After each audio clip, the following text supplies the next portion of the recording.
Okay, sorry about the fan noise, but I need these lights on while I'm showing you this. I had mentioned earlier that I was using an 8mm nozzle on this wet blast cabinet and that my compressor was coming on pretty quick, and I felt that I could probably use a smaller nozzle and still have the same cleaning performance, and the compressor won't go on so quickly. So I've received the new boron, what is it, carbide boron nozzle or boron carbide nozzle for the replacement. So what we're going to do is I'm going to show you how easy it is to replace this.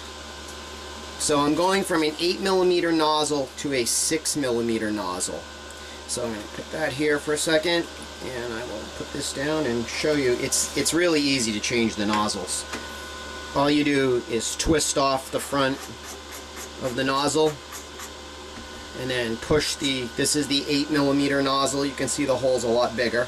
So I'm doing about a 25% reduction in hole size, and we'll see what effect that has on my parts cleaning, and if I stay with the 8 or the 6 is fine. Alright, so now we're all in, and I will come back and tell you how it worked out. Okay guys, here we are back after putting the 6mm nozzle in. Here's what I've come to find.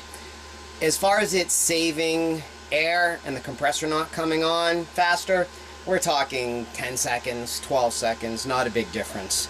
But I do get a much finer blast that cleans just as well, and it allows me to target in between, like that cylinder head you see in there. That cylinder head getting in between the fins was much easier and much more accurate with the 6mm nozzle. On a big open flat surface, it probably took me, I don't know, a few more seconds because the jet is finer and not as wide, but I was able to pinpoint target areas much better where I was either having trouble getting rid of the debris or just getting it into a bolt hole, or just like I said, going in between the fins. So I think for now I'm going to stick with the 6mm nozzle, and it is a better choice.